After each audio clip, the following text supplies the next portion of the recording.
Sergeant at Arms, kindly usher in the CS Interior.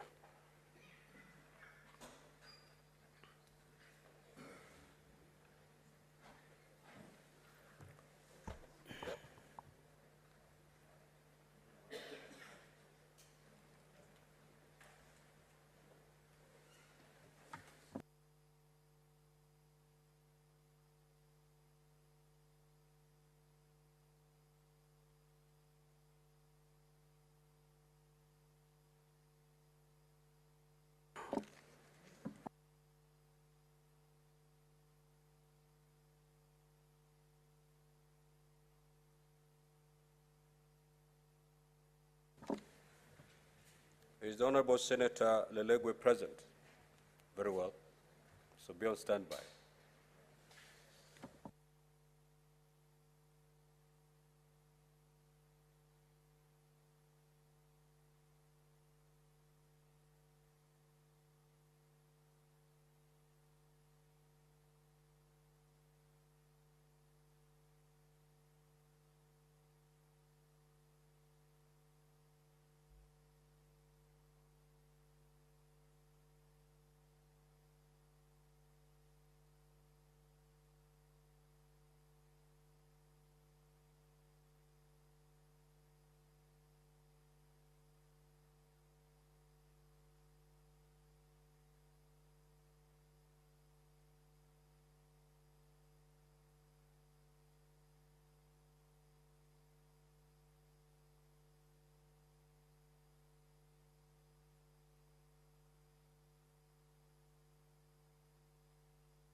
The second question will be by the Honorable Senator Fatuma Dulo. Is she present?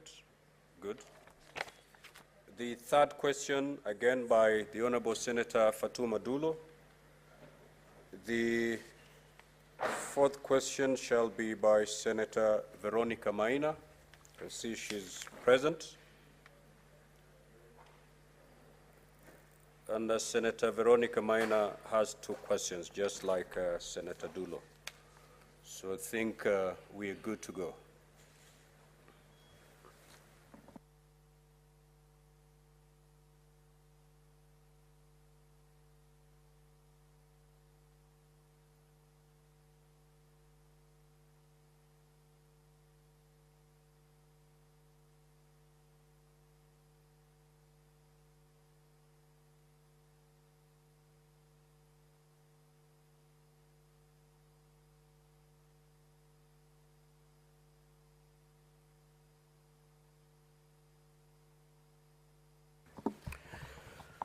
The CS Interior is present, the Honorable Kithure Kindiki. Let me take this opportunity to welcome the Honorable CS. Honorable CS, welcome. Welcome back home. This is the place where you honed your political career. I believe you're more familiar with this house than the ministry. And therefore, let me take this opportunity to welcome you back, where you're going to engage with the senators, basically to answer a few questions. And having served as a senator, you know the rules of this house. Of course, you're not a member of the house anymore, but that should be a big added advantage, that you're very much familiar with the terrain of this house, with the rules and procedure, and therefore, just like a fish, you should find yourself swimming with a lot of ease as you take to the podium. I will therefore call upon Senator Lelegwe to proceed and ask his question.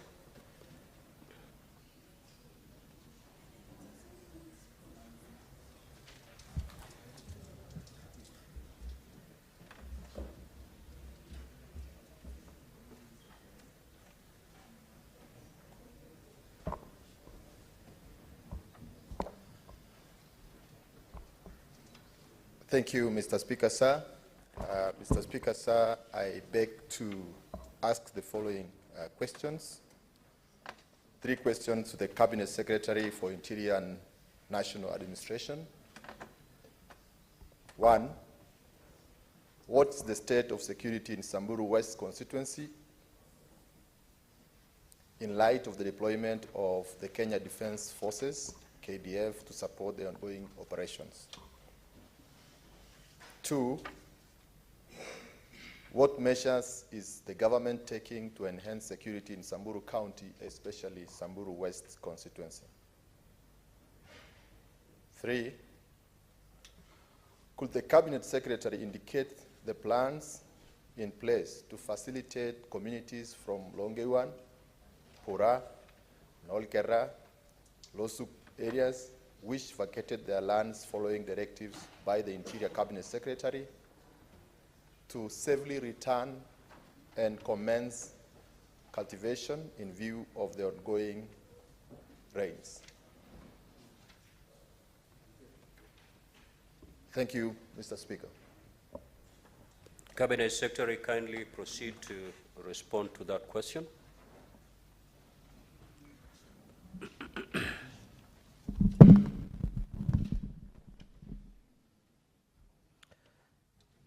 Mr. Speaker, sir, thank you for inviting me. Mr. Speaker, sir, it's a great honor and privilege for me to appear before this House. I have fond memories of the 10 years I spent as a member of this House. I feel honored and gratified to be back. The only disadvantage is I cannot sit at the place where I used to sit. But other than that, I'm good. I'm happy to see old and new colleagues. And Mr. Speaker, I'll do my best to respond to the question raised by the distinguished Senator for Samburu, the Honorable Dr. Lelegwe, as follows. Mr. Speaker, on 13th of February this year, the government of Kenya decided to deploy a joint operation for purposes of restoring normalcy in Samburu and 4 other counties in Northern Rift Valley. Mr. Speaker, sir, this came after serious incidences of breach of peace. And therefore, it was required that the efforts of the National Police Service, which is the organ responsible for internal security, be augmented and supported by the Kenya Defence Forces in accordance to our Constitution. Mr. Speaker, sir, the government had 2 options. 1,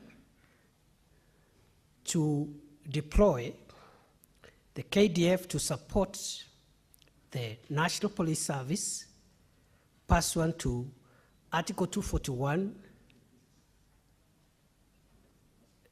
3B, whereby the National Police Service is still in charge and leads the operation, but gets support from the KDF, that support being defined in the operational order agreed upon between the Inspector General of the National Police Service and the Chief of the Defence Forces.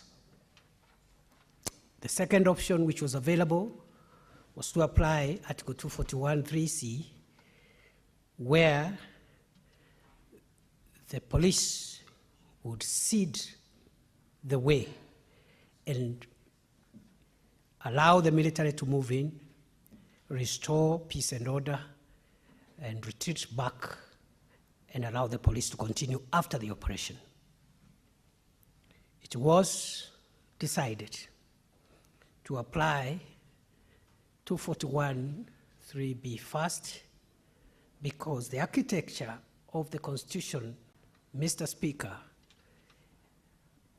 envisages an escalation of measures where the government intends to bring in the KDF. The intention of the framers of the Constitution is first to escalate the deployment gradually. If the police require the KDF input, then that input comes under paragraph B.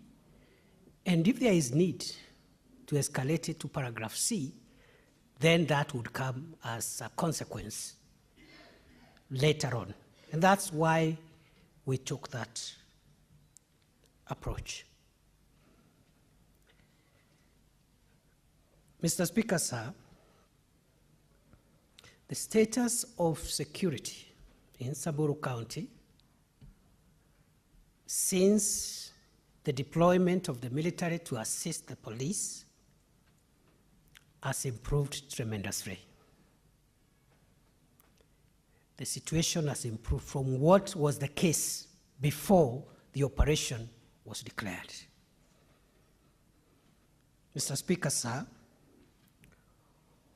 we immediately identified certain parts of Samburu County and the other 4 counties which were being used to hold to hold and hide bandits. And we asked members of the public to vacate from those places. And this, for the information of the House, Mr. Speaker, these are not habitual places of residence. In fact, the mischief we were trying to cure is that we had established that after stealing livestock, these bandits would retreat to very remote caves and gorges, which are not places of habitual residence. Hide there, and they could survey or try and track what we had, the rest of our agencies were doing and the rest of the public, and plan further attacks from there.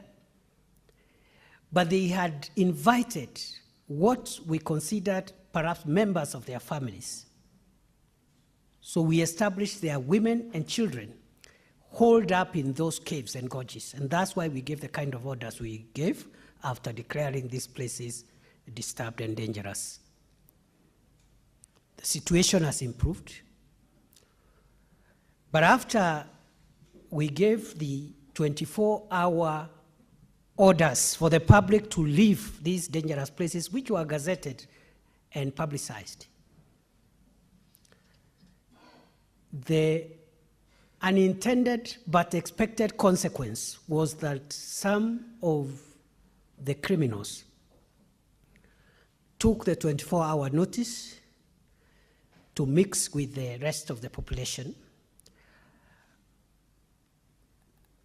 because after 24 hours, we were able to dominate all the places we identified. And I can report to the House today, Mr. Speaker, that all the places, the caves, the gorges, the ravines, all the places that were being used as hideouts for bandits in Baringo, Laikipia, Samburu, Turkana, and West Pokot counties, and Elgeyo Marakwet, those places are clean, have been cleared and dominated by security forces. Our intention now is to make sure that those bandits will never, never, never get to access those places again. We'll do so by ensuring that our presence and the presence of security agencies in these areas is going to remain permanent. Even after we call off the operation, we will not withdraw the presence of security officers. They will dominate those areas and make it impossible for bandits to retreat to the Corcoran Hills in Baringo, Tandare Valley, the Pura Valley, Malaso Escarpment, and all the gorges and caves that were identified. So I think we need to clarify for the public interest, through you, Mr. Speaker, that those orders were not targeting habitual places of public residence. They were targeting specific, remote, and uninhabited areas where bandits would retreat and plan attacks, but then, pursuant to the requirement of international law on the use of force, we are to give a notice, because some would ask, why give a notice to bandits to vacate? The target was not on bandits. In fact, we did not expect them to vacate. We did not expect them to vacate because these bandits had grown horns and were full of impunity and theatrics. That notice was intended at the general public. They could be members of their families, women and children, because under international law, if you're going to use force, then you must ensure that that force is targeted at armed criminals or belligerents or people who are resisting authority, and members of the public should have that notice. And I am happy to report, Mr. Speaker, those places are now clear. With regard to the attacks that we continue to experience in those areas, it's as a result of some of the bandits who took the 24-hour window to mix up with the public. We are working very hard to make sure that we also extinguish the remaining threats. And therefore, in a nutshell, the operation, in our view, is a success. We have learned in the last 2 months there are still gaps. We are going to seal the gaps. We will stay there as long as it takes. I want to assure the people of Samburu County and all the other counties affected, including counties affected by this menace, but which are not part of the operation yet. I want to assure them the crime of violent cattle theft, rustling, banditry, and visiting terror on the public by criminals. We will make sure that that culture and that practice is finished and it will be part of the history of Kenya. We are determined to do whatever it takes. It takes a while because of the intricacies involved, but Honorable Speaker, we are on course and we will win the war. It's either Kenya or bandits. It's either the law or crime. One has to give way. Kenya will not give way. The government will not give way. The people of Kenya will not give way. Bandits, criminals, have to give way. Honorable Speaker, with regard to the second part of the question, I would like to respond as follows. The measures that we are taking, other than the military and police action to flush out criminals, includes improving our intelligence so that we work on intelligence based and intelligence-led security. We've made great strides in strengthening multi-agency intelligence sharing, even within the organs of the national security. Within the National Intelligence Service, National Police Service, other agencies that are involved in the security of our country, we are investing heavily on intelligence. And the same way, Mr. Speaker, the enhancement of intelligence-led security has helped us to contain the threat of terrorism. I am convinced beyond doubt that Kenya will win against bandits through intelligence-led security operations. Number two, we have deployed and enhanced the Special Operation Group, which is one of the formed units of the National Police Service. And Mr. Speaker, for the information of the House, the future of our country winning over sophisticated and complex crime, including banditry, terrorism, drug trafficking. The future is in the specialized formed units of the National Police Service. We have a number of these formed units: Special Operations Group, the Rapid Deployment Unit, the Anti-Stock Theft Unit, and others, including the General Service Unit. These are our front-line soldiers in the fight against complex crime. And therefore, with regard to the measures taken in Samburu West, we have deployed in the last few weeks the Special Operation Group, which helped us a great deal 2 months ago to stabilize Samburu North, the area of Baragoi. There were gunshots every day, deaths and bloodshed every day. But the Senator of Samburu and the people of Samburu will tell you from December last year, that area has been cleared. And the challenge we have, Mr. Speaker, and we call upon Parliament, the two houses of Parliament, to support our security sector. The investments required in the specialized training of these formed units is so high, yet the results are extremely precious for this country. The war against terror was won by the formed units, including, of course, the anti-terror police unit. The war on banditry will be won by a mixture of general policing, but also the use of formed units. And therefore, we will require the support of the House. So the way we've done with Baragoi, we are now putting SOG on other parts of Samburu and also on other parts of the affected counties, even those that are not within the operation area. And I can report to the House that on Friday, I'll be visiting Elgeyo Marakwet to see the deployment of SOG because of the Koloa Bridge and the problems we've had in Marakwet East between Tiati and Marakwet. There has been cross-border raids of late. We have sealed off that area now. It's going to be a thing of the past, and so gradually we are winning the war. We'll invest in peace building. Shortly, we are starting a peace engagement, community-led peace engagement and peace building activities in all these areas because we thought we stabilize the areas first before we engage in peace building. We will also do disarmament. But we've taken our time first to stabilize and silence the guns. We must disarm the public. Mr. Speaker, I want to assure the nation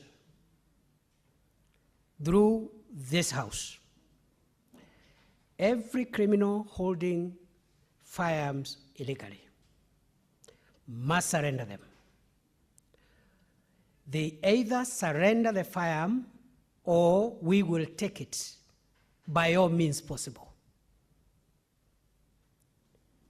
And therefore, we will have a disarmament plan. We'll have a radicalization plan because just like terrorism, banditry and cattle rustling has now assumed some radical ideological leanings where the people doing it are no longer doing it for culture. They are not just doing it for money. It's beyond enterprise. It's beyond culture. Increasingly, there is an ideology by those criminals that you can actually harass the public and take their property and kill them and terrorize and look important. And I want to assure the people of Kenya, we will defeat bandits. I don't know how it will take, but we'll defeat them, and banditry will be part of Kenyan history. Mr. Speaker, if we had continued to allow what was happening by the time the Kenya Kwanza administration came to office and the few months after, if we had left that to continue, we would have had serious security agencies because we feared that even international terrorist networks would have infiltrated some of these groupings and complicated those matters. So, Mr. Speaker, finally, we are investing in long-term rejuvenation of the region which is affected with social amenities, public infrastructure. We are negotiating with our counterparts in the Ministry of Water, Ministry of Roads, Ministry of Energy, so that whatever quota of development projects, whatever development projects that are being launched or being planned are being funded for water, for schools, for hospitals.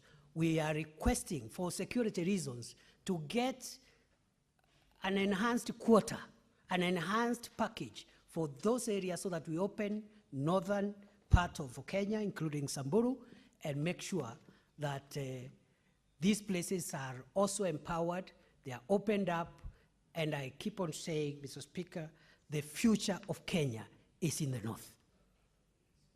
There is land, there are resources, there is potential for investment. If we can silence the guns and make them safe places, the future of Kenya 100 years from now, 200 years from now, is in the north of our country. I have looked at the case studies of different countries. I believe the future of this country is in the almost 3/4 of our country that is facing insecurity. If we can sort out security, that is where the future economic strength of our country will be. The same way California, in the middle of a desert, today is the backbone of the American economy. And many other countries, Australia and other places where desert territories have been turned into economic anchors for the country. Lastly, Honorable Speaker, what plans do I have for our people in Pura, Malaso, and all the other places that could have been displaced as a result of the orders I issued in Malaso on 12th of March 2023, the vacation orders? What plans do we have to make sure that they are able to normalize their lives and plant their farms? I had intended to visit that area on Friday. Mr. Speaker, sir, I have brought forward that trip to tomorrow, because on Friday I'll be in Elgeyo Marakwet. And I want to apologize to the leaders, because sometimes we give very short notices when we are traveling to your areas. It is not intentional. Unlike my colleagues in other ministries, our ministry is a ministry run on an emergency basis. We cannot plan. Other people plan where we will be. If it is not Paul Mackenzie, it is the bandits, it is other criminals, and you don't know what they are planning and what harm they'll cause where. So every day you wake up, and depending on the security situation of the country, you determine where to rush. And even as I speak, I'm rushing to Busia today, and I had not planned. So I will be visiting, in answer to the question by the senator, I'll be visiting Samburu County tomorrow afternoon to find out if there are genuine cases of people who are displaced. And from there, I'll announce the measures the government of Kenya will make to make sure that nobody who is an innocent member of the public is disrupted from their daily activities, even as we continue securitizing Samburu and Kenya as a whole. I thank you, Mr. Speaker. Thank you, the Honorable CS of Interior. Honorable CS, I have restrained myself because you are the very first CS to appear before the Senate. However, as you're aware, having served in this Senate, this is a house of rules and procedure. And our rules, more particularly Standing Order 51C5, a CS wishing to respond to a question must file a written response with the Senate 24 hours before they appear on the floor of the Senate. And when appearing before the Senate, of course, as a CS, you're supposed to read verbatim the response that you filed with us. And thereafter, if you have any supplementary information to the response you've given us, then you can proceed to do so. The design was given so that the senator asking the question has prior knowledge of the kind of response you will give, and therefore prepare himself or herself adequately for a supplementary question. And therefore, Honorable CS, if you appear next before the Senate, kindly we will expect you to first read verbatim the response that you will have filed with the Senate, and thereafter you'll proceed, if need be, to give supplementary information to your response as and when senators ask supplementary questions. But since you're the very first CS to appear before the Senate, I've allowed you to get away with that. Now, Honorable Senators, the CS has given a very comprehensive response, though beyond the filed response that he did. And therefore, I will allow the senator who asked that question, if he has any supplementary question, to ask. And thereafter, I will allow any other senator to ask supplementary question. Now, Senator Lelegwe, you, under standing orders, you have 2 supplementary questions. You may choose to ask them at once, or you may choose to ask one now, allow your colleagues to answer the supplementary questions, then you be the last to ask the very last supplementary question. Kindly proceed, Senator Lelegwe.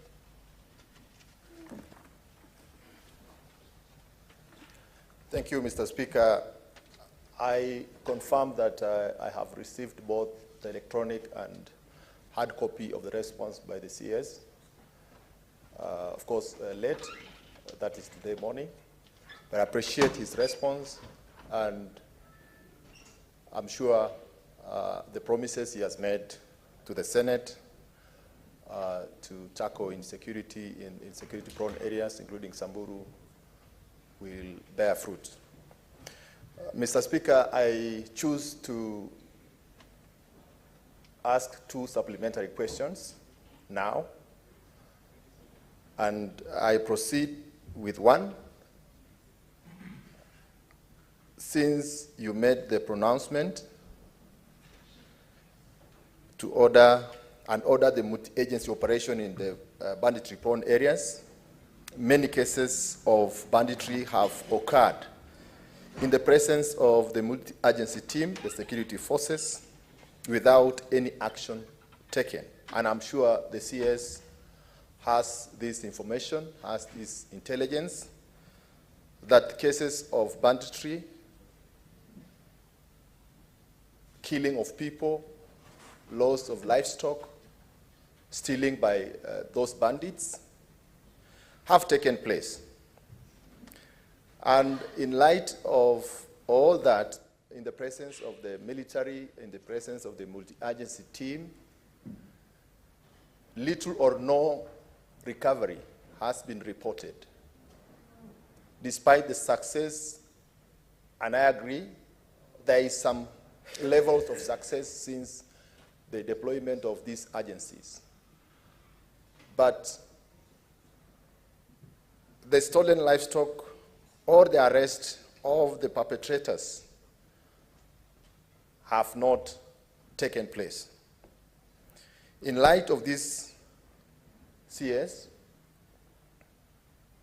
what is the government's policy on recovery of stolen property, that is livestock, and compensation if the government is unable to take action?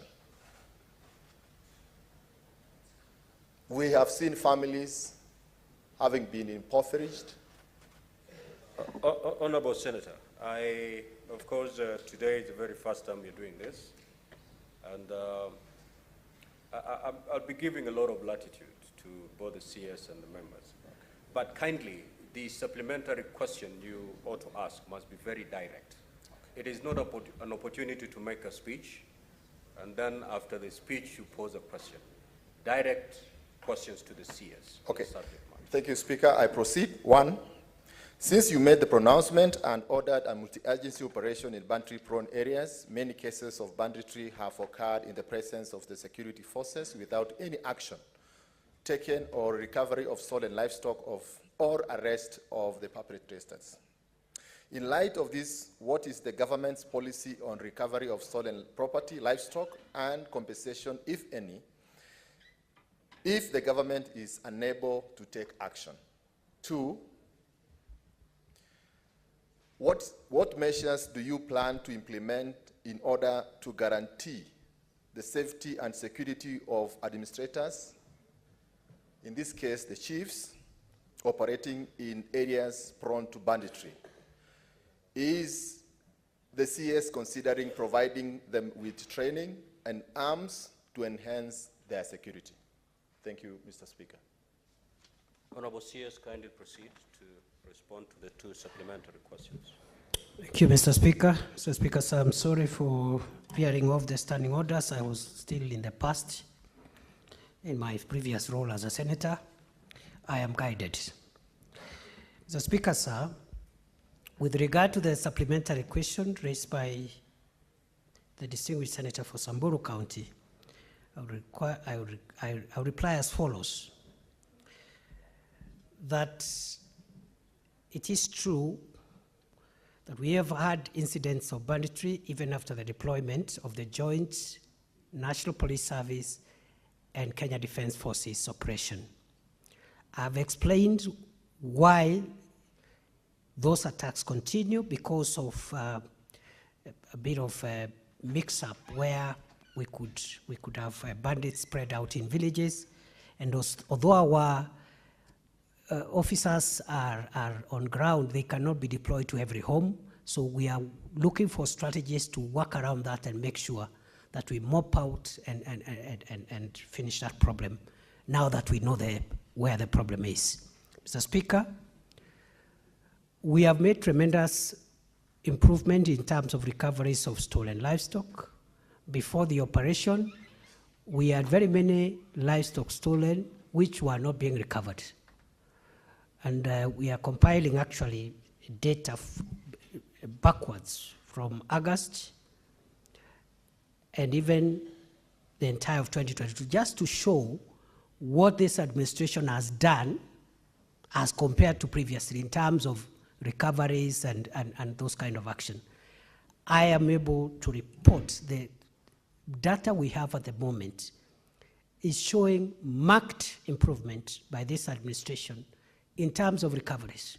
We've had recoveries in Laikipia, recoveries in Baringo, recoveries in even in Samburu. And out of the 500 livestock stolen since January, we have recovered 200.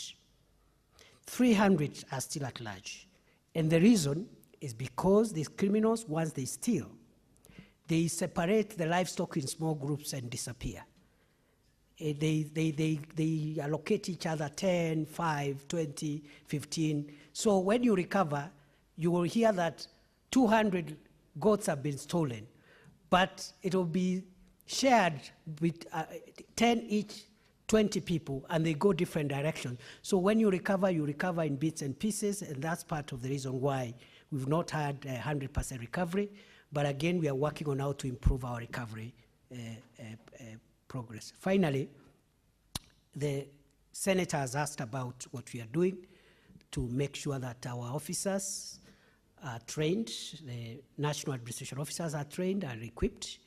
Right now, pending before the National Security Council is a proposal for a limited issuance of firearms to all chiefs, assistant chiefs, and ACCs in specific areas which are facing harsh insecurities, so that they can support the National Police Service in tracking livestock and also protecting themselves from armed criminals, because they are normally the targets. And we have lost a few already.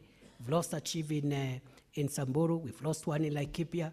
So we are considering a policy shift to provide firearms and also to give them training so that they can help us better serve the people of Kenya. I thank you, Mr. Speaker. Honorable William Cheptumo. And senators, kindly abide by our standing order 51B 3. Thank you, Mr. Speaker. As the honorable senator asks his supplementary question, for those who have queued here, kindly, as you ask your supplementary question, abide by that particular standing order, 51B 3, so that we move. And Senator, precise, concise, Okay. very brief. Mr. Speaker, thank you for giving me a chance to ask some supplementary question. But Mr. CS, around 2016, 2017, your ministry gazetted a number of administrative units in various counties in our country. These created new locations, sub-locations, divisions, and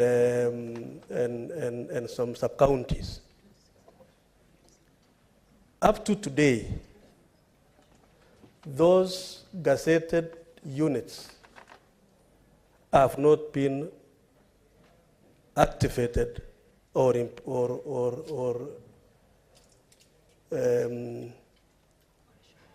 able to operate.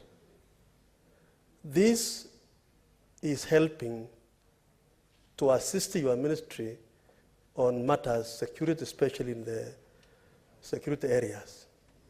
When will you do this, Wanawasiri, Mr. CS? When will you operationalize the units gazetted by your ministry in 2016, 2017 in various counties? And my county in Baringo, there are several of them, areas you were able to visit last time.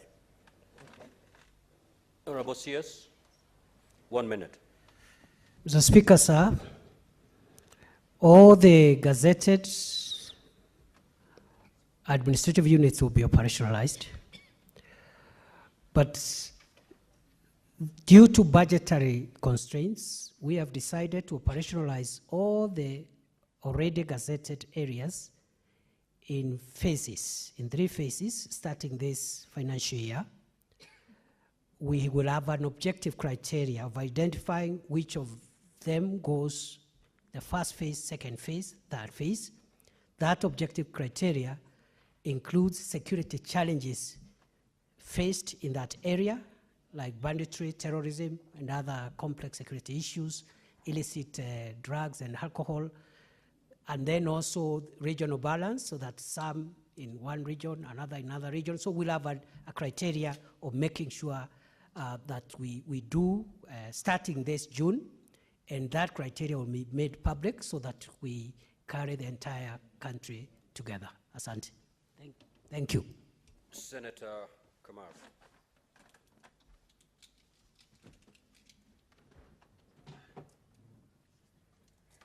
Thank you, Mr. Speaker. I want to thank the Minister for the CS for a well-detailed response, which has opened other things for all of us. We know him for a thorough person. Mr. Speaker, from those of us who watch from far, I don't know, I want to ask the Minister whether there is a policy of handling people who have been displaced by government for reasons including what happened this time when people were moved from their places, because what we were seeing in the media, people who were really in a very bad situation.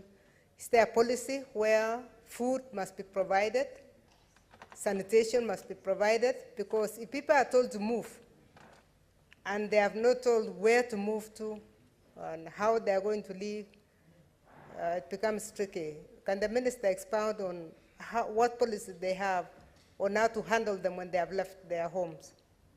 Thank you. Yes.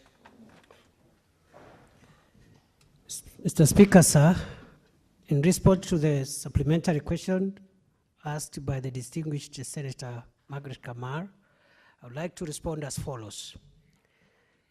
That any Kenyan who was displaced as a result of the ongoing security operation or for whatever other reason, the policy of the government of Kenya is to resettle them.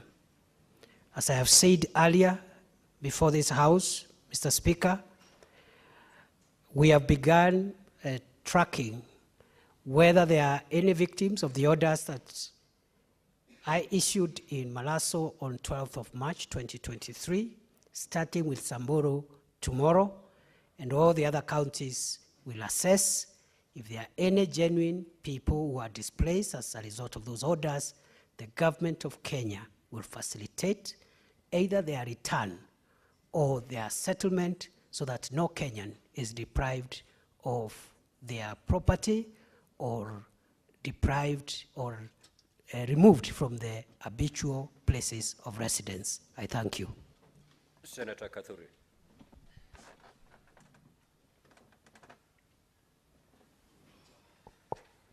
Thank you, Honorable Speaker, for your indulgence. Honorable Speaker, my question is very indirect and almost similar to what has been asked, because I agree that the future of Kenya is the north, but that is the future. So I'm asking what immediate measures is the ministry taking to make sure that that area is considered in a very special way so that that custom of banditry can stop, so that they can start farming and doing other things. What immediate measures is the government taking besides militarization of the region? Thank you, sir. Honorable CS. So, Speaker, sir, in response to the supplementary question raised by the distinguished senator for Meru, I would like to tell the House that the use of force is an immediate, short-term, and painkiller remedy for the problem. And therefore, once we stabilize, we will roll out all the other interventions in terms of socio-economic, infrastructural, and amenity development, peace building as well, and we request the support and cooperation of the elected leaders.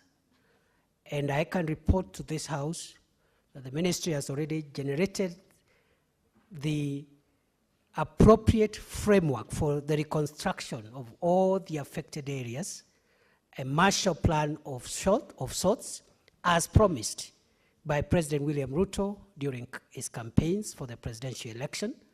And that paper is now pending clearance at the National Security Council and the Cabinet. I can assure the nation, through you, Mr. Speaker, that in another 2 months, we'll be able to announce the comprehensive Marshall Plan for permanent solutions so that we don't have these things repeating every year, and for us doing the same thing every other year and expecting different results. Thank you, Mr. Speaker. Senator Boni.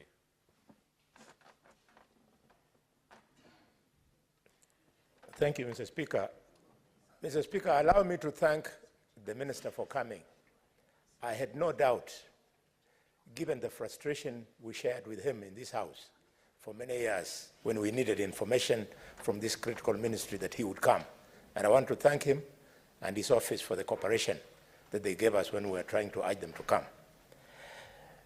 Mr. Minister, in your position, you have access to special intelligence reports. Kenyans would like to know, unless your disclosure will prejudice operations, they would like you to tell them the role played by political players, including sitting MCAs and sitting members of parliament, who we believe, wrongly or otherwise, you'll confirm, that they are part of the problem of incitement, the problem of giving logistical support, and the problem of funding, and Mr. Speaker, the problem of procuring markets where these animals are sold as far away from northeastern as Nairobi in Dagoretti. Could you share with us? And number 1B of my question, Mr. Speaker, do you have a plan, Minister, to disband that structure of security called police reservists?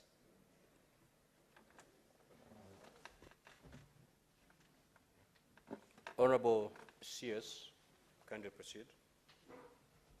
Mr. Speaker, sir, I would like to respond as follows with regard to the supplementary question raised by the distinguished senator for Kakamega.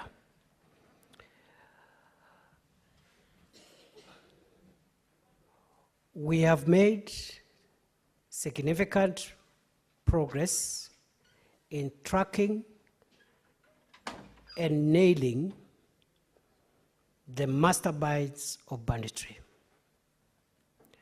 I can confidently assure the people of Kenya, we have in our radar a number of politicians of different cadres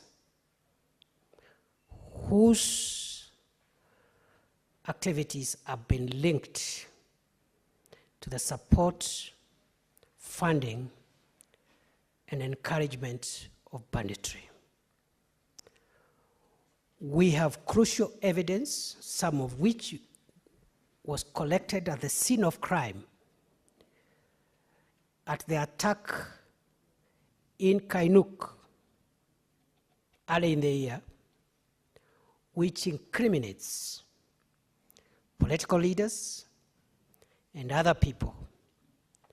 I can also report to the House, we have evidence which we are almost at the tail end of finalizing and processing of the senior commanders in the banditry enterprise. Mr. Speaker, the banditry criminal enterprise has its own command. Just last week, one of the most notorious commanders of banditry was apprehended alive from the Corcoran Hills and arraigned in court. And the leaders from Baringo and those parts know who that person is. He's terrorized us and is even helping us even to zero in and fill the gaps of the investigations that are ongoing. I want to assure the House that very soon we will have high-profile arraignment of the command of bandits, whether they are civilian commanders, politicians, etc. And we want to build a case that will succeed in court. Thank you, Mr. Speaker. Thank you, Honorable CS. Now, Honorable Senators, indeed, I can see quite a number of senators would wish to ask supplementary questions to the Cabinet Secretary. However, we have expended well about 40 minutes on this particular question. If you remember my first communication when we adopted these standing orders, I indeed made it clear to you that we were going to spend at most 20 minutes per question.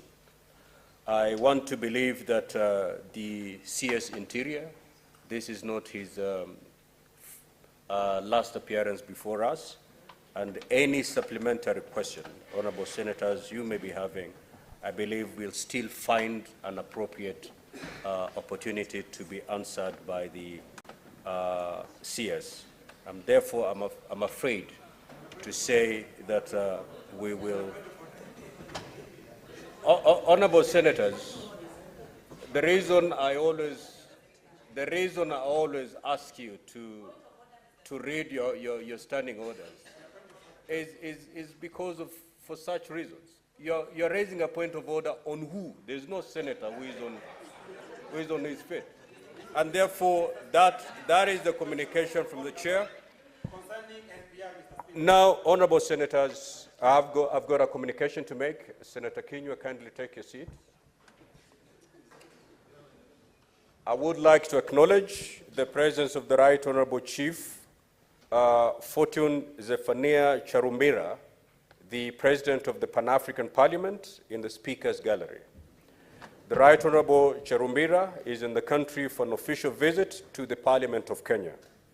He is accompanied by Mr. Daniel Bachuane, an officer from the Pan-African Parliament. Honorable Senators, I have had an opportunity to engage with the Right Honorable Chief Charumbira, and our discussion centered on parliamentary diplomacy and climate change. These are pertinent issues affecting African region as a whole, with respect to food security, conflict resolution, and resource management, and are high on the agenda of the Pan-African Parliament. We also had a discussion on the upcoming Heads of State Summit in the month of May 2023 in South Africa. Honorable Senators, in our usual tradition of receiving and welcoming visitors to Parliament, I extend a warm welcome to the Right Honorable Chief Fortune Zephaniah Charumbira, and on behalf of the Senate and on my own behalf, wish him a fruitful visit. I will call upon the Senator for Tana River, the Honorable Mungatana, to make very brief welcoming remarks. Thank you, Mr. Speaker. Mr. Speaker, we want to join you as part of the Kenya delegation, which is comprised of myself, the Honorable Professor Kamar, the Honorable Member for the National Assembly, Honorable Mukami, the Honorable Majimbo Kalasinga, the Honorable Esther Passaris, to welcome the President of the Parliament, which is resident in South Africa. Mr. Speaker, this President has been very effective in terms of supporting the agenda for the continent. Mr. Speaker, that Parliament has been transformed from the chaos that it used to be before to a platform for exposition of the agenda of Pan-Africanism. Mr. Speaker, we credit him for the work that he has done since his election as President of the Pan-African Parliament. Mr. Speaker, we from Kenya have been pushing and continue to push that Kiswahili be made a major language at the continental level. Right now, Mr. Speaker, we have Arabic language, we have French, English, and Portuguese. But, Mr. Speaker, the Kiswahili language, although accepted, and it's the only African language, really, indigenous language, has not been used properly and to the large extent that is required in the work of that Parliament. So, Mr. Speaker, I want to take this opportunity to welcome the Honorable President in Kenya. Mr. Speaker, like you said, we have had great engagements with him. He has been also up to the State House and had great engagements with the President. We are very grateful and honored to have him in Kenya today. Mr. Speaker, I join you in welcoming him. I thank you, Mr. Speaker. Thank you. Honorable Senators, I will now proceed to discharge the CS Interior. And I've noticed that most of these so-called supplementary questions can actually be posed as substantive questions. So the mere fact that you have not gotten an opportunity to ask your supplementary question, you still have a window to actually pose your supplementary question as a substantive question to the CS, and it still appear here. So, Honorable CS, thanks for coming. You stand discharged for the day. I will proceed to call Senator for Isiolo, the Honorable Fatuma Dulo, to ask. But before you do that, kindly give us a few minutes as we usher in the responsible CS. Yes, what clarification are you seeking, Senator Chirange? Thank you, Mr. Speaker. I agree with you that this is the first time that we are doing this. Mr. Speaker, I don't know, maybe through SBC or your office, understanding order number one, Mr. Speaker, you should have at least allowed us to ask. I know that is behind us, but the point I'm trying to make, Speaker, understanding order number one, I wish the Senate Business Committee, especially when the Minister of Interior is appearing, Minister of Finance, Minister of Health, is it possible to schedule them only during one session? For example, like between, we have amended from 9:30 to 12:30, Mr. Speaker, because security is everything. You and me agree. There is a lot that goes on from the village level to the highest level, Mr. Speaker, and I know the next time, even if some of these questions, Mr. Speaker, as you have noted, that it could be substantive, but again, it could be overtaken by events.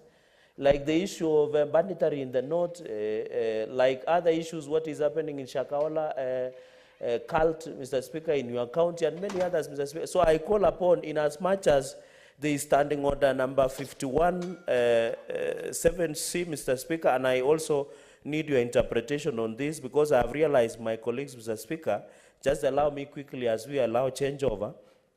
Also understanding order 51(C)(7)B. When it says it says upon the issuance of response or making of a statement under paragraph 1, the Speaker may. So you can see, Mr. Speaker, standing order number 1 and 51(7)C is similar.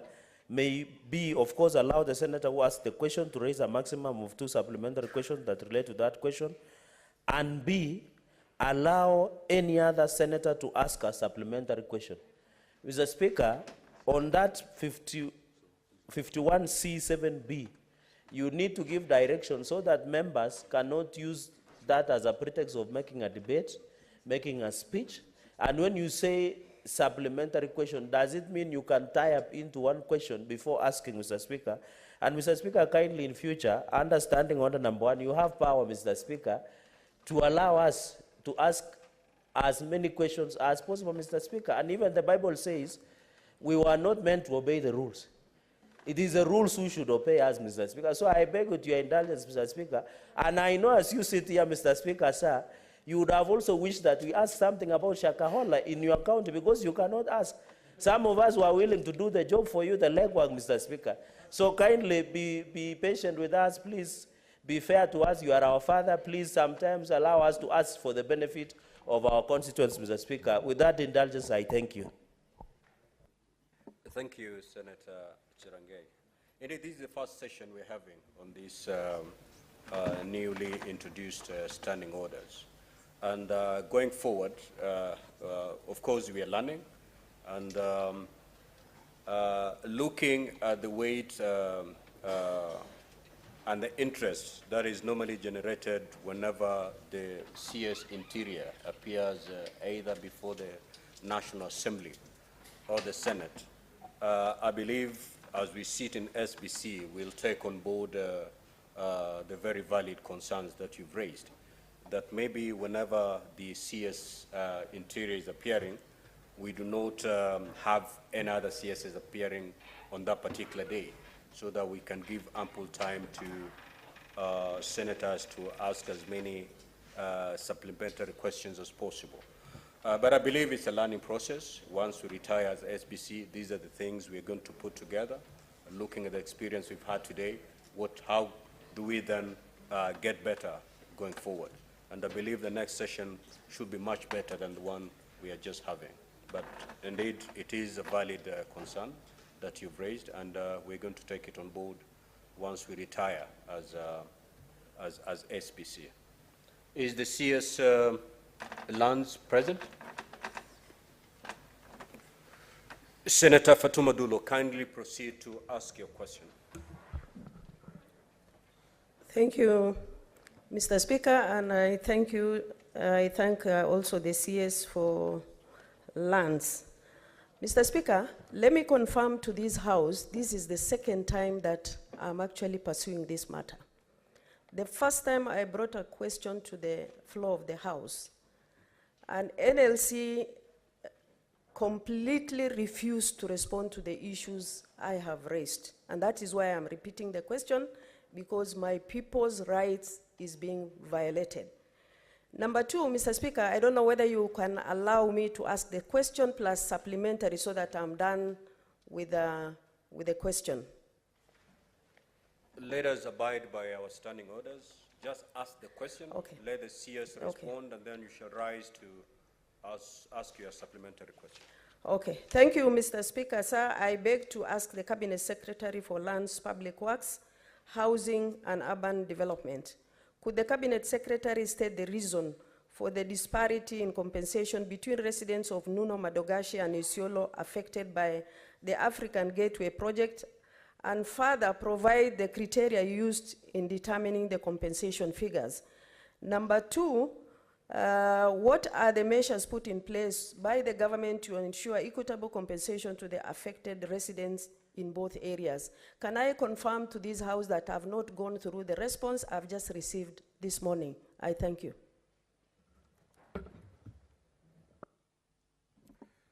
Cabinet Secretary, kindly proceed.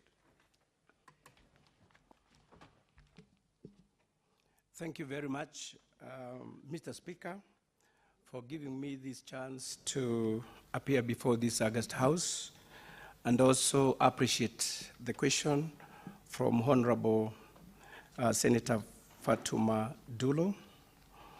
Mr. Speaker,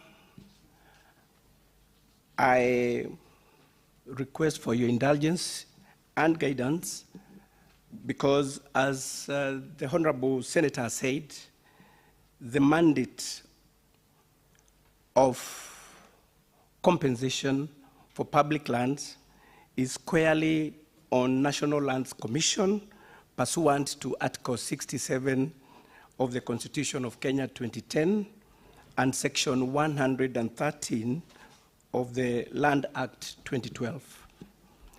Mr. Speaker, after receiving this question, I forwarded the matter to the National Lands Commission via the letter dated 20th April 2023, and it's marked as Annexure 2, and I received a report which is attached as Annexure 2. Honorable Speaker, this matter was executed by the National Lands Commission, which is an independent institution. Therefore, Mr. Speaker, I was requesting for your guidance as to whether I go ahead and submit the report that I received from the National Lands Commission, because as a government, the report we received, we feel it's not adequately done.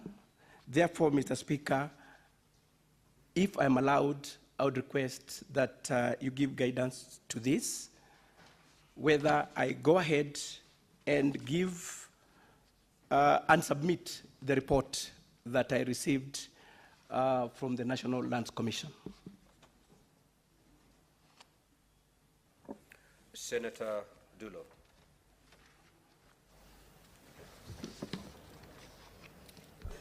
Mr. Speaker, let me take this opportunity to thank the CS. Mr. Speaker, I'm really heartened because NLC is a government department, is squarely under Ministry of Lands.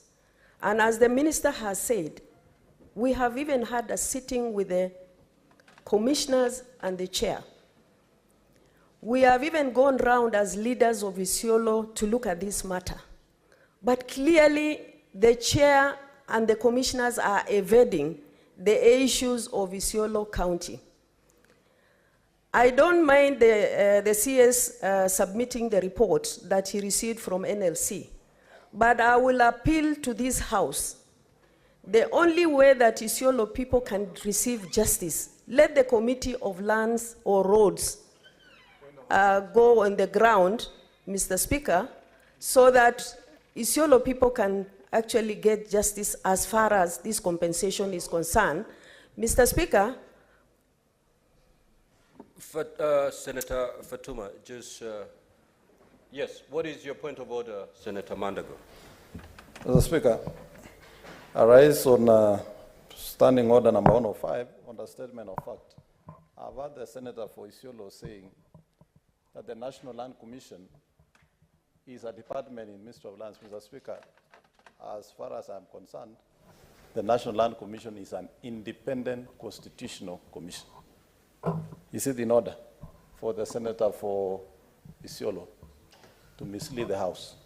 Very well, Senator Fatuma Dulo. These are the Chapter 15 Mr. Speaker, Constitution. thank you for this, but whether it's an independent commission or not, it's a commission directly under the parent ministry, which is Ministry of Lands. That is why the minister is responding to the queries. But my request, Mr. Speaker, as far as this matter is concerned, I would urge an appeal to the relevant committee to visit the affected communities so that we can deal with this matter for finality. I thank you.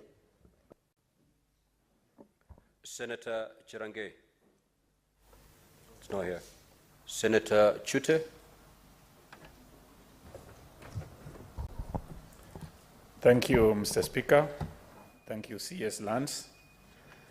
I have one question only. There is land in Moyale, big chunk of land called Ubalticha. It has a dispute between three communities. Is putting in place to deal with the issue of multiple buyers, whereby sometimes this is a creation of the officers in the lands ministry, and this is notorious in Gusii region, where such cases have resulted in many unsolved murder cases which are in court now. Thank you. CS. Thank you very much, Mr. Speaker. It's true we have had problems with the double allocations, where you find one parcel of land has more than one title. And, Mr. Speaker, I want to assure this House that that problem will be sorted out once we are fully digitized. This is a process that we have started as a ministry. We have started with Nairobi registries, and soon we'll be rolling out the same program to other counties. We want to detach people with manual files, because that's where this problem of double allocation comes. So with digitization, I want to assure this House that most of the problems that we're encountering now on double allocation and other issues to do with lands are going to be dealt with. Thank you. Honorable Senators, we have expended slightly above, about 40 minutes on this particular question, and I believe we should leave it there. However, indeed, I've observed that the substantive primary question by the Honorable Senator Fatuma Dulo has not been given an adequate response. And the CS has actually confirmed that the information he has brought to this House is inadequate in as far as responding to this particular question. And he proceeded to say that he did not receive adequate information from the concerned commission, that is the National Land Commission. Despite his wishing to have the information has not been forthcoming.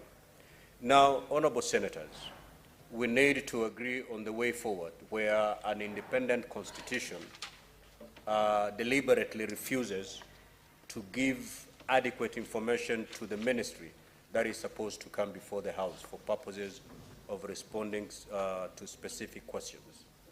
As you're aware, our standing orders only allow CSs to appear before the House for purposes of responding to questions. And therefore, as a House, we cannot summon the NLC to come and respond to questions under Standing Order 51. However, honorable senators, if you look at Part 12 of our standing orders, it gives a hybrid, the questions and statements. Going forward, therefore, where there is an independent body or another body that we feel as a Senate ought to respond to specific questions raised by the senators and is unwilling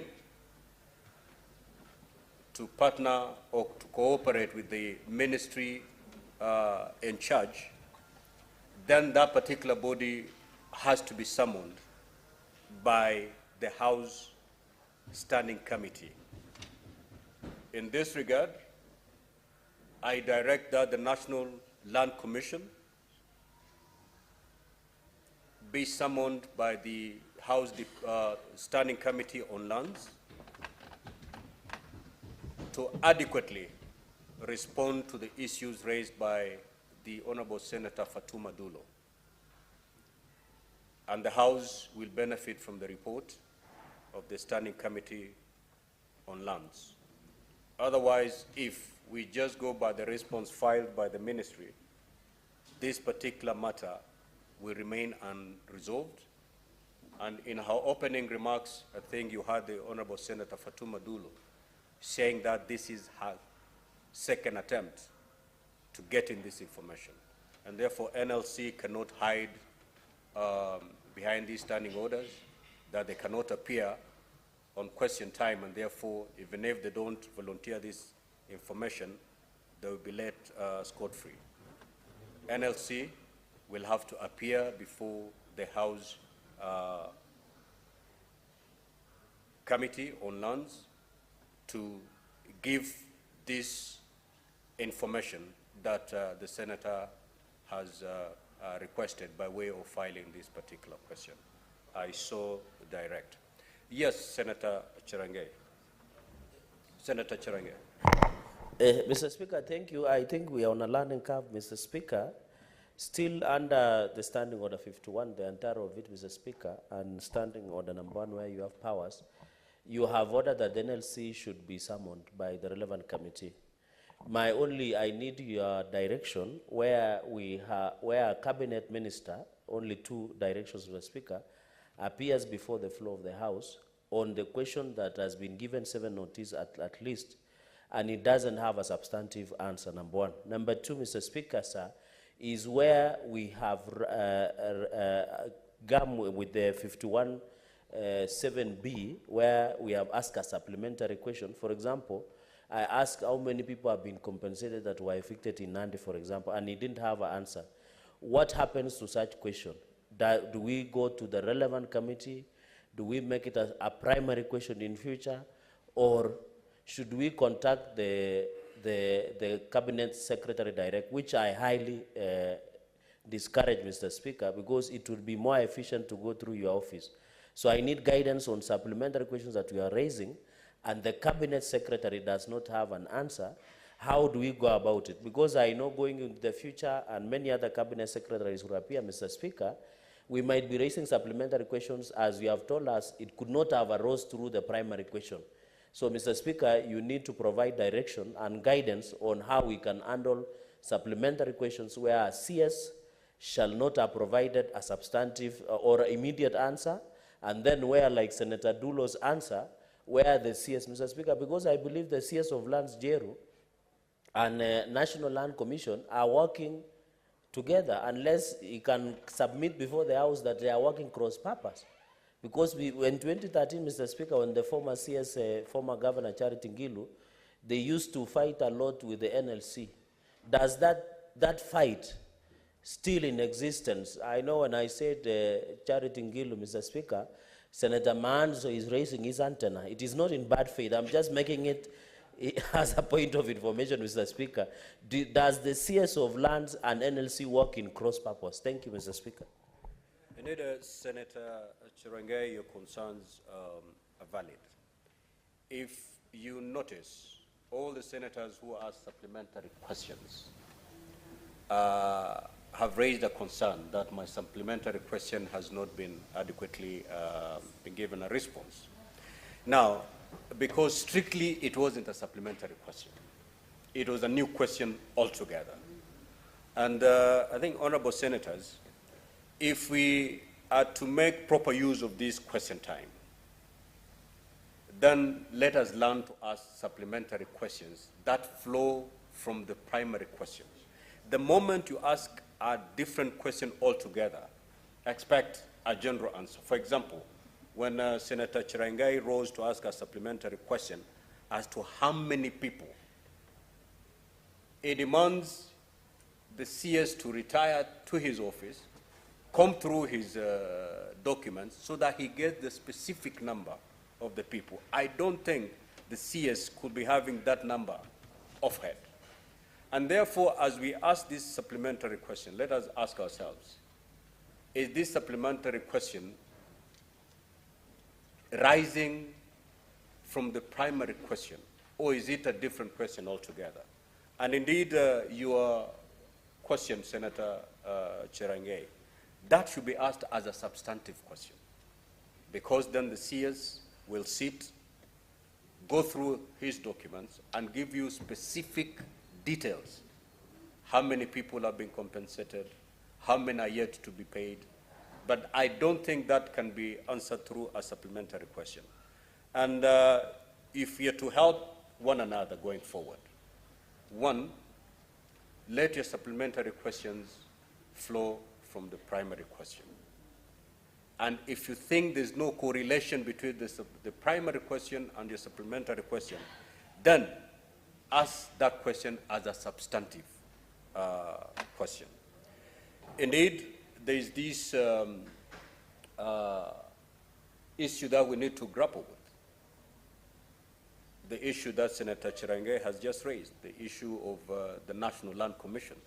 It ought to be working in tandem, in partnership, in cooperation with the Minister of Lands.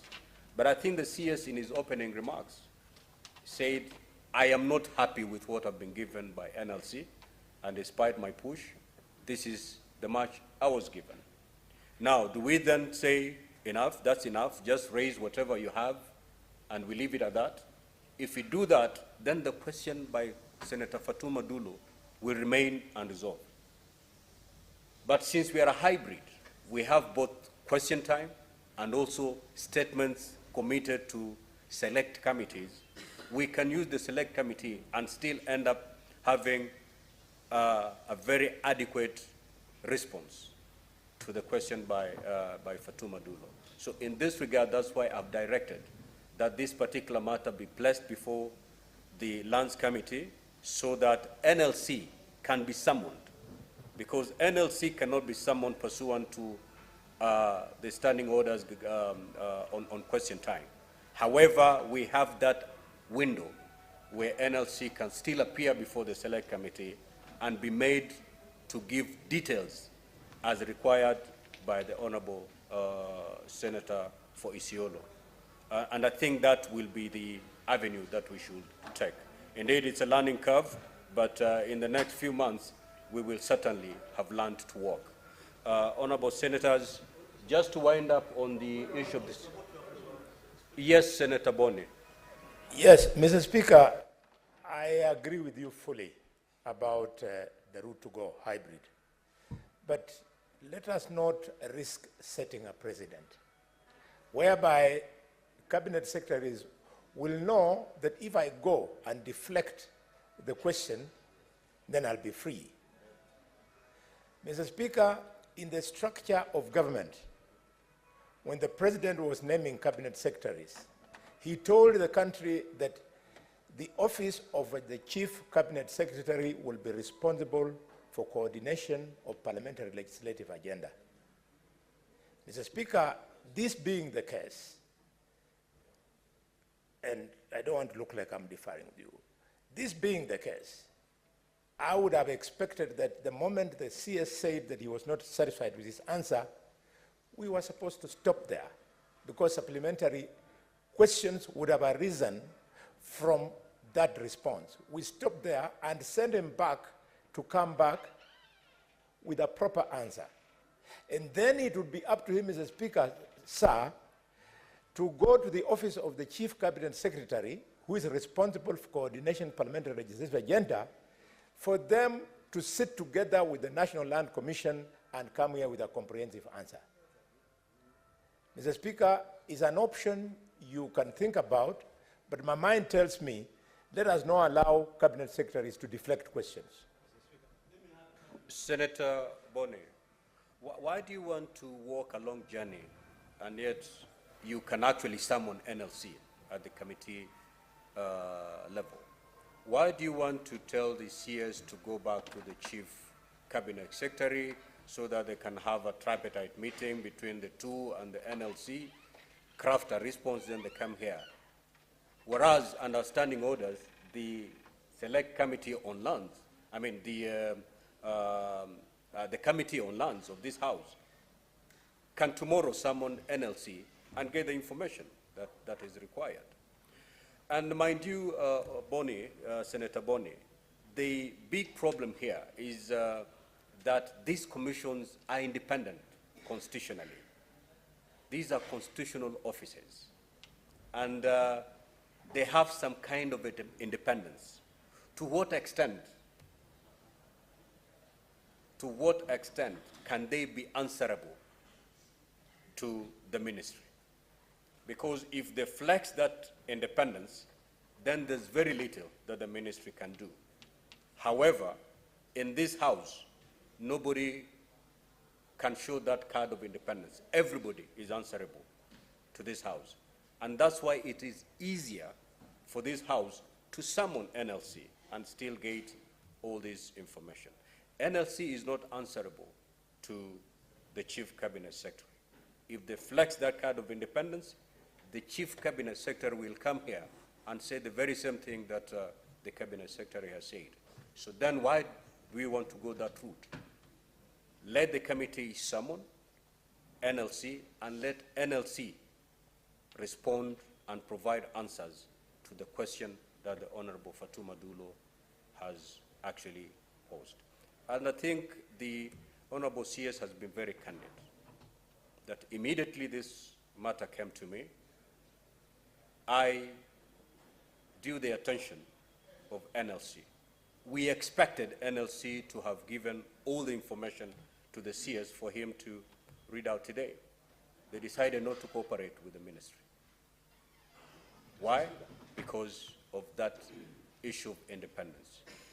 So I think it's easier for this Senate, through the committee, to summon NLC, as opposed to journeying, that long journey that Senator Boni suggested. Yes, Senator Mandaka. That's the point of clarification. I don't know when the CS says he didn't receive substantive report from NLC, and he's accompanied by officers from NLC, Mr. Speaker. I really don't know whether to trust what the CS is saying. Otherwise, what are the officers of NLC doing, accompanying it with a report that is not sufficient for this House, Mr. Speaker? Honorable Senators, there are matters that I think are subject for discussion at SBC, and let us not handle them at a plenary. Going forward, your concerns have been harvested.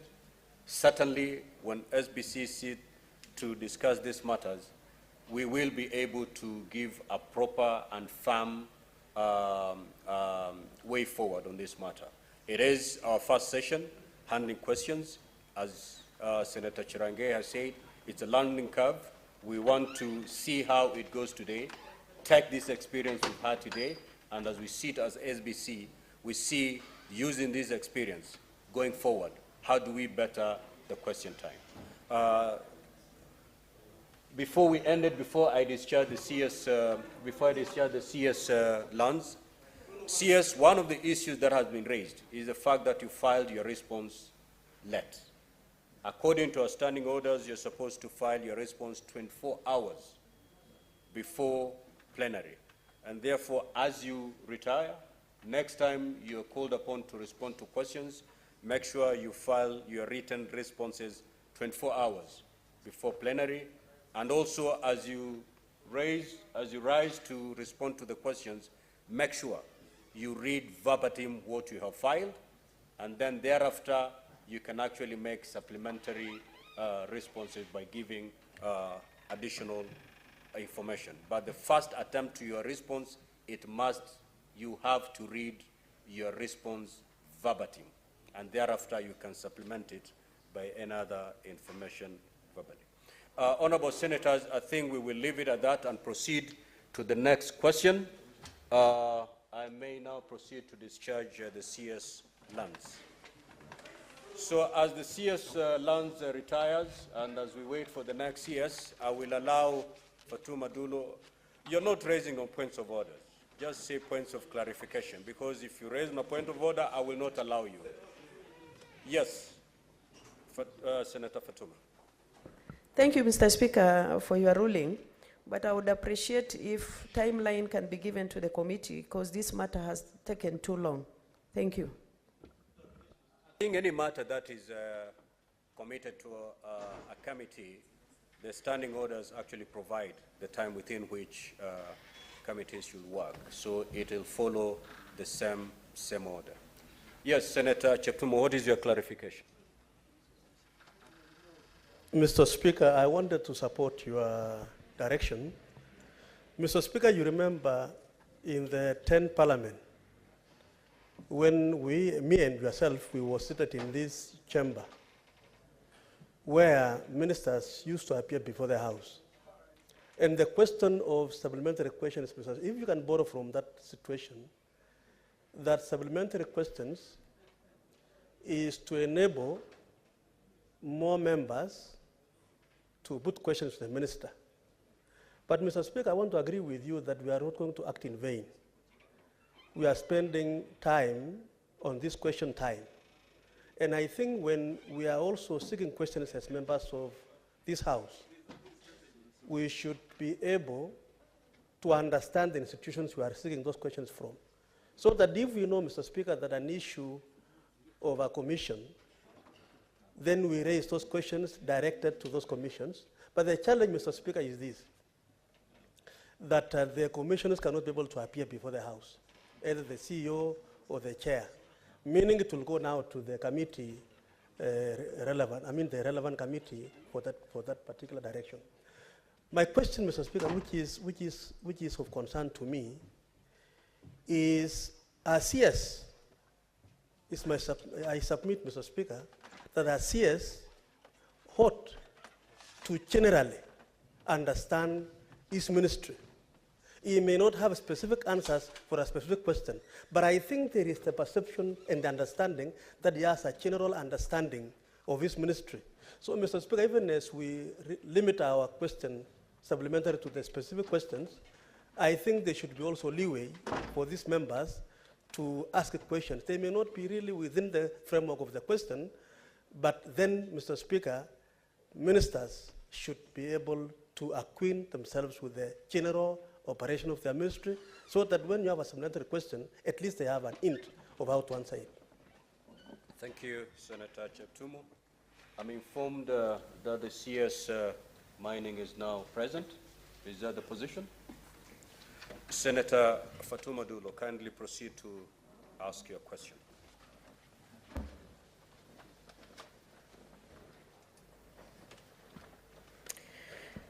Thank you, Mr. Speaker. Sir, I beg to ask the Cabinet Secretary for Mining, Blue Economy and Maritime Affairs, what is the rationale for the imposition of the existing moratorium on the issuance of mineral rights by the government?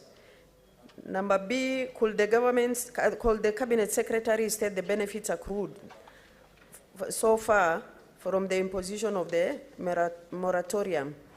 Finally, Mr. Speaker, what plans are in place to have the moratorium lifted in view of the negative impact it has on the economy? I thank you. Honorable CS, kindly proceed to respond to the question.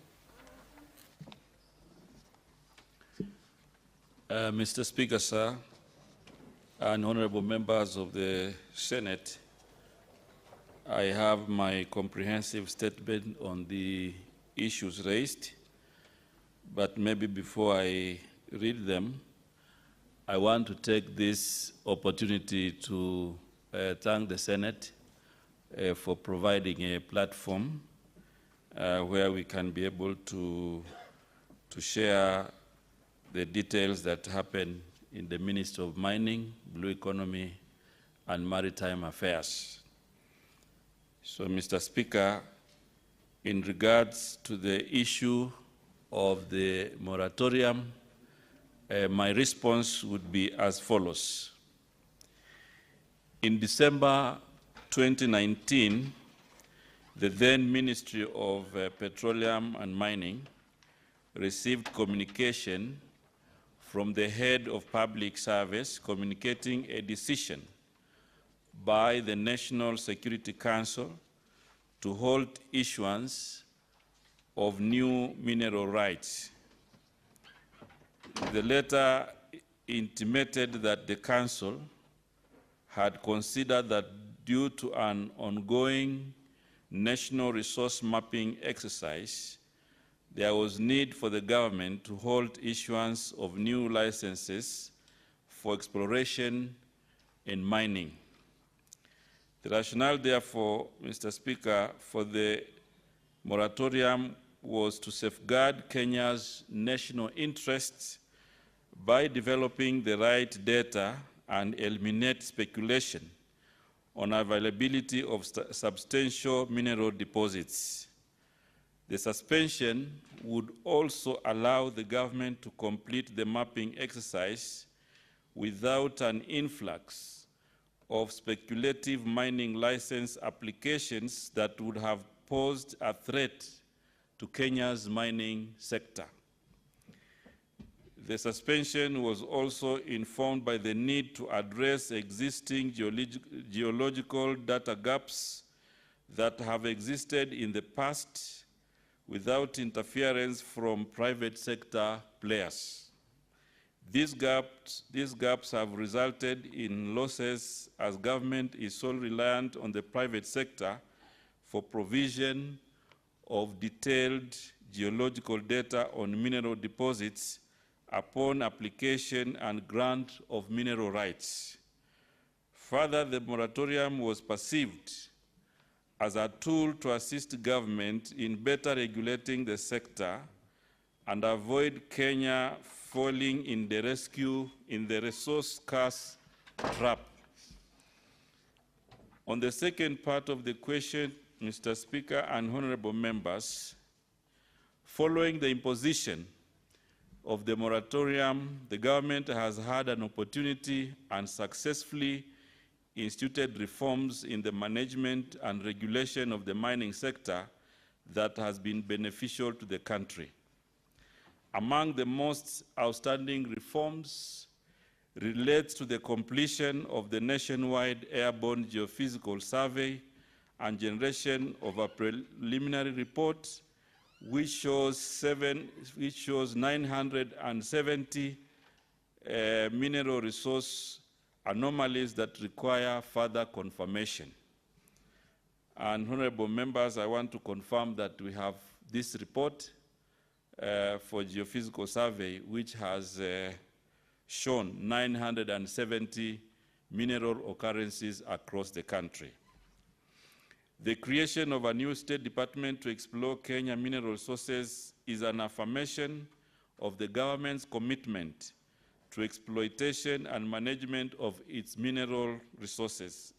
In fact, the department is a wealth creation department. It's therefore anticipated that the new department will better manage the sector sustainably, effectively, and for prosperity. Further, within this period, the department originated a cabinet memo on mineral processing and value addition, which has so far been approved by cabinet. Towards this end, the ministry has a draft mineral processing and value addition policy that will guide the sector towards this once it is concluded. Some of the value addition ventures that we have initiated are operationalization of the Voi Gemstone Center in Taita Taveta, initiation of a public private partnership in Floster Company in Elgeyo Marakwet, and also Vihiga Granite Processing Factory. And there are many others that we are also doing across the country. In addition, the department has undertaken a comprehensive audit of all mineral rights holders with a view to cleaning existing data. With no new license being awarded, the government managed to find out all expired and inactive licenses within its register with a view to degazetting them, hence freeing up areas for potential investors. The government recognizes the central role played by over 800,000 artisanal and small-scale miners in poverty eradication and socio-economic development. It is therefore identified formalization and capacity building of these critical players as a key priority under the bottom-up economic transformation agenda. Currently, the ministry is at the forefront of forming artisanal miners cooperative societies from the over 420 identified groups in preparation for their issuance of mining permits. The department has also upgraded and is equipping National Mineral Testing and Analysis Laboratory with state-of-the-art equipment. Plans are underway to make it ISO certified to enhance its credibility internationally. Decentralizing lab services to regions is also being undertaken to reduce cost of sending samples to the lab in Nairobi. The department has been carrying out mapping of illegal areas, mining areas, profiling these activities, and is liaising with other government agencies to curb illegal mining operations and restore order, security, and associated gains through strengthening of the compliance, enforcement, and inspectorate functions. The final part of the question, and I respond, because it says, what plans are in place to have the moratorium lifted? The department has put in the necessary safeguards aimed at sustaining the gains already realized and informed decisions for lifting of moratorium. Towards this end, the ministry has undertaken a number of reforms aimed at inspiring the mining sector in the country and attract investors to this sector. The initiatives being undertaken are the following.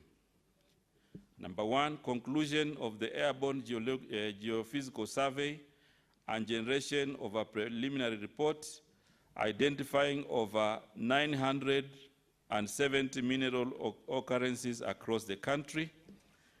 Number two, initiating the process of ground truthing in prioritized 16 counties with critical and strategic minerals. Number three, concluded the development of an in-house, in-country mineral processing system, an online mining cadastre integrated with national institutions such as KRA, e-citizen, business registration services, among others. This will allow government broader control of all mineral rights and ensure timely issuance of mineral rights as stipulated in the Mining Act 2016. Number four, instituted a comprehensive audit of all mineral rights and weeded out all illegal licenses, inactive, expire, idle, and speculative hoarding to free up areas for serious investors and concessions.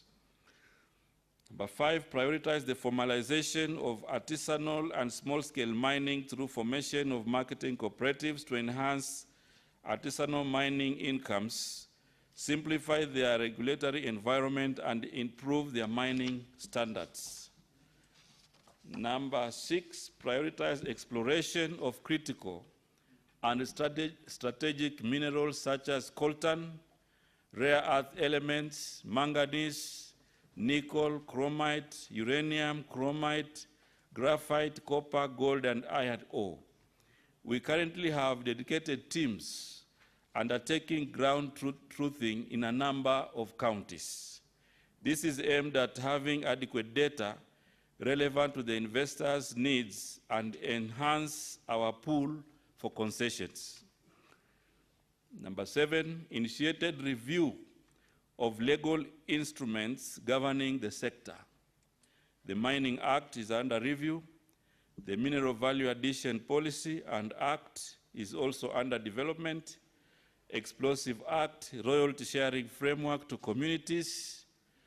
Other regulations being amended are state participation, use of goods and services, local content, and mine health and safety regulations. Number 8, organized our geological data into a database for ease of use by potential investors. This is aimed at providing up-to-date, reliable, and critical information on mineral resources in the country.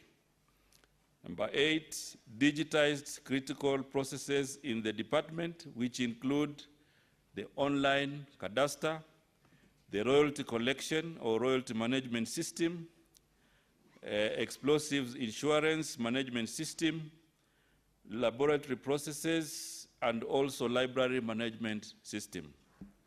Strengthening of mineral audit and enforcement unit to eliminate illegal mining and mineral smuggling, and this is being implemented through a multi-agency approach. Then the last one, reorganization and resourcing of regional offices. This is aimed at empowering the artisanal mining committees to facilitate issuance of permits to artisanal mining committees.